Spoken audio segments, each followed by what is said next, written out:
లక్ష్మీనరసింహస్వామి గుడి స్వయంగా వెలిసినారు. ఇది చాలా ఏళ్ళ కింది నుంచి ఉన్నది. గత 25 సంవత్సరాల నుంచి అయితే మంచి బ్రహ్మాండంగా జాతర ప్రతి సంవత్సరం మే నెలల నరసింహస్వామి జయంతి రోజు ఇక్కడ కళ్యాణము రథోత్సవం జరుగుతాయి.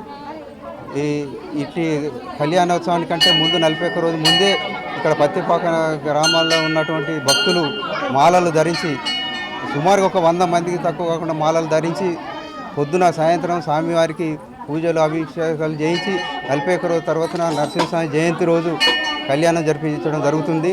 ఇక్కడికి దాదాపు చుట్టూ పరిసర గ్రామాల ప్రజలు ఒక 10-12 గ్రామాల ప్రజలు అధిక సంఖ్యలో పాల్గొంటారు. మహిళలు, వృద్ధులు, పిల్లలు అందరూ ఇక్కడ చాలా పెద్ద ఎత్తున వస్తుంటారు. స్వామివారి కళ్యాణం రోజు నిన్న జరిగింది. ఈరోజు రథోత్సవం. కళ్యాణం రోజు కూడా ఎంతమంది భక్తులు వచ్చినా ఇక్కడ అన్నదాన కార్యక్రమం కూడా ఉంటుంది. ఇక్కడ ఈ గుట్ట మీద వెలిసినప్పుడు ఏంటంటే ఖాళీ బాటనే ఉండే, ఇక భక్తులు వాళ్ళు వీళ్ళు కొంత సాయం చేసి ఇట్లా మెట్లు కట్టడం ఇవన్నీ కొన్ని జరిగినాయి. ఈ కింద కూడా ఇంకా సౌకర్యాలు బాగా ఉండాల్సి ఉన్నది. భక్తులకు సౌకర్యాలు అందుతలేవు. కాకపోతే ఇక్కడ ఈ గుడికి ఎక్కువ ఆదాయం లేదు కాబట్టి ఏమి అభివృద్ధి కార్యక్రమాలు చేయడం జరుగుతలేదు.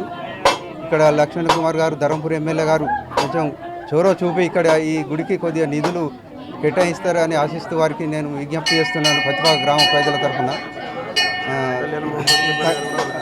నిన్న కళ్యాణోత్సవానికి కూడా ధర్మపురి ఎమ్మెల్యే గారు అడ్డు లక్ష్మణ్ కుమార్ గారు కూడా వచ్చి స్వామివారి ఆశీర్వాదం కూడా తీసుకున్నారు. కాబట్టి వారు దీన్ని కొద్దిగా శ్రద్ధ తీసుకుంటారని నేను ఆశిస్తూ.